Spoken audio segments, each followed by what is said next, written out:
Kia ora, welcome back once again, here with some more questions in and around that resilience piece and mental space again. So this question is, how can candidates prepare for isolation and limited communication?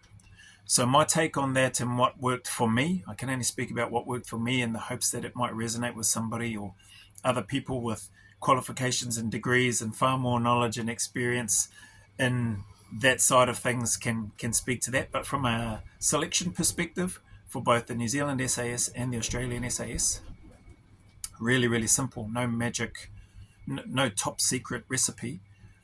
Getting comfortable in being with yourself, going out doing solo training, whether that's a hike with the pack on, preferably with the pack on, because that's what you're going to be doing and spending a lot of time with, is your pack on those selection courses.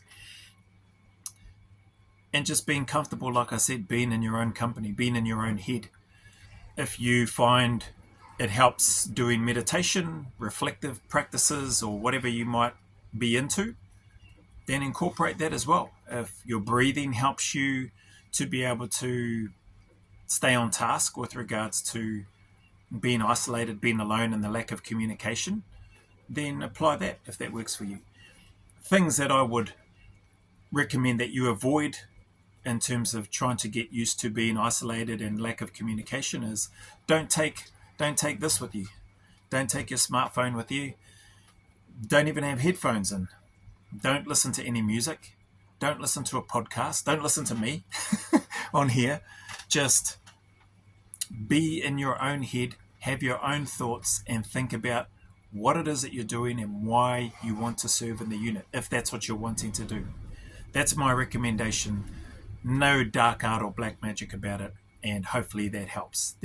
People seem to want a long list, a checklist of things that they need to do. In my experience, call me real simple or real dumb, either or, I don't care. I probably fit into both of those. The more you try to complicate it, the more worked up and caught up you're going to be, the more you're going to overthink things. That's my take anyway. So I'll leave that one there. So this next one is, what techniques help maintain focus during extended periods of stress?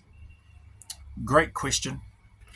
Again, I can only speak for myself. This is what I did. So if I use two of the real standout, very challenging physically, mentally, emotionally, might even say spiritually for me, during the New Zealand selection and the Australian one. On the New Zealand one, it was the sand dunes.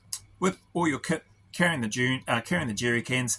They were not 50 kg jerry cans. They were only about 20 to 22 kilos. When they were full. We'll save that little story for another part, another video, another time. So on the dunes, having a strong why as to why you want to serve in the unit definitely helps. It helped me. But also having a bit of an imagination as well. Yes, humor is an important part. Walking around thinking to yourself, you can't buy what we've got. A little backhanded comment to, this sucks, but this is awesome. We get to do this for free type thing. Really, it's not really that awesome. But anyway, that aside, I would put myself in a position where I was with this team of people and we were needing to get whatever it was that we were carrying. It could have been food, it could have been ammo resupply, it could have been medical supplies. It was any number of things, and it was all of those things at different times for me. So when I was with my team and we're having to carry these for 20 hours to 24 hours, if you just stay in your head thinking, these jerry cans, this sucks, why are we doing this? You're going to have a far more miserable time. Don't get me wrong, it's hard and it's miserable anyway. But having a sense of purpose that is bigger than yourself, I found for me, and for me knowing that if I was fortunate to make it into the unit, I'm going to be serving alongside people who understand that the mission, the task, the objective is bigger than ourselves.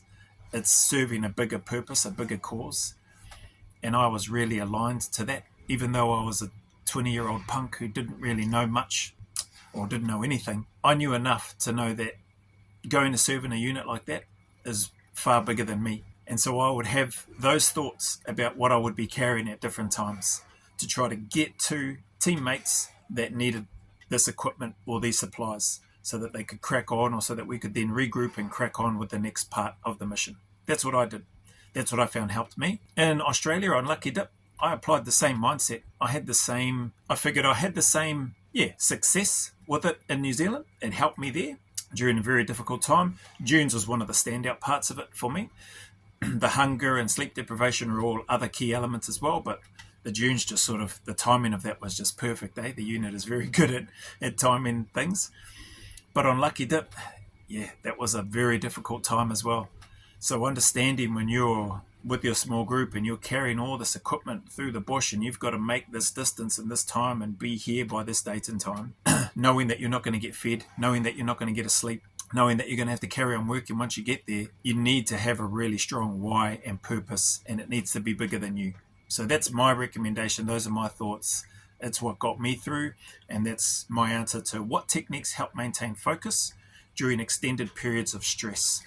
Having an understanding that what you're doing is bigger than you, and if you can have scenarios in your head working in your favor that drive you to keep going.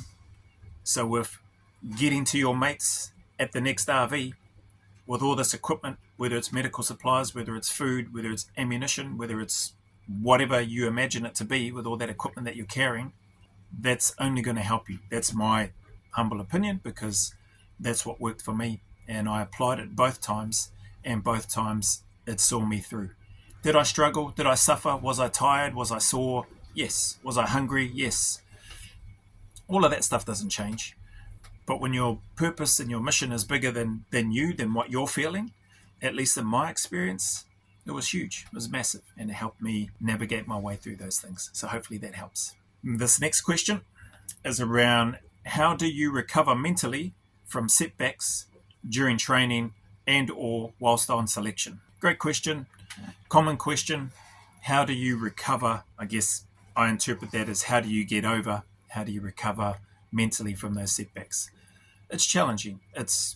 But again, call it the simplistic mindset that I have with regards to that stuff, and that I've been fortunate to apply since my time in the Defence Force. You just get over it. You have to.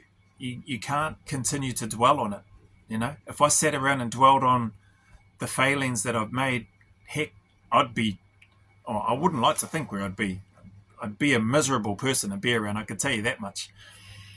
But you can't, for me anyway, I don't think it's healthy. I don't think it's right. I don't think you should burden yourself with dwelling on it. Examples, if you fail a selection, I've said this many times and you've seen it on many videos, it's not uncommon for people to fail their first selection, or they may fail 2. Some people have failed 3 but gone back and cracked it the 4th time. More power to them, massive respect and admiration for them. If your mindset is that you want to be there and do something, it's a bit of repetition, of what I'm saying with a lot of these things. They're all connected. There is no magic bullet. There is no dark art to it.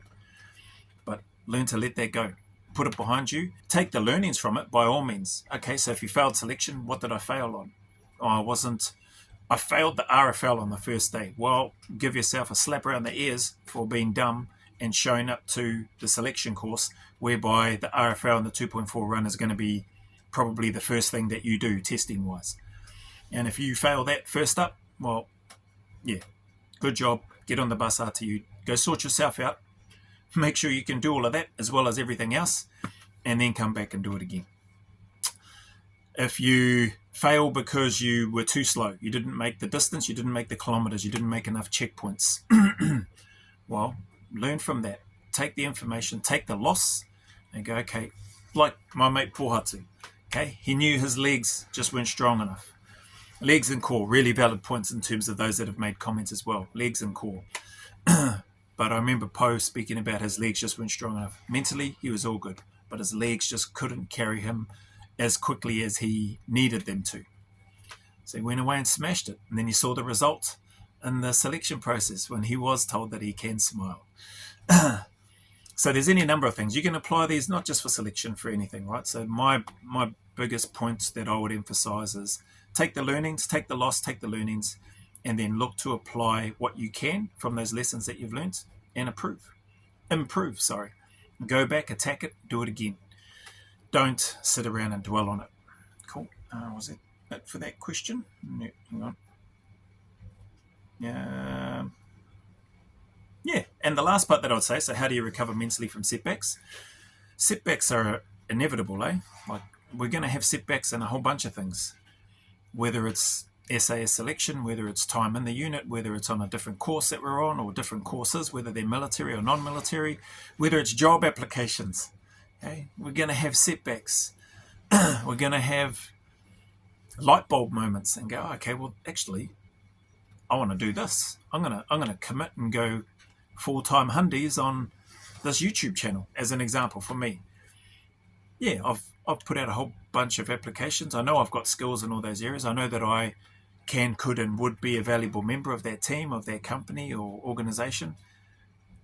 But they've seen something in other people, and awesome, congratulations to those people that have presented themselves well in the interviews, and they've decided to go with the other option. So, Kate's pie, that's all good. Life's not over. Take the learnings, what can I do, and then not necessarily reinvent yourself, but leverage what you have and try to share that in a way that may be of value and or of impact positively to somebody else. So that's what I've chosen to do here. And that's my take on recovering or getting over setbacks mentally and all that sort of stuff. That's my 2 cents. In closing, as always, any challenges, struggles, trials, things that you may be going through that are very, very difficult and uncomfortable, I hope that you will keep turning up. I encourage you to stay in the fight. I share with you my knowledge and understanding through first-hand lived experience that the sun will shine again, that you will be able to smile again, that these difficult and hard times that you are going through are temporary. They will not last. They are temporary. So keep turning up, keep staying in the fight. Remember, go always a little further, and remember, who dares wins. And as always, until the next video, a big one away from me to you.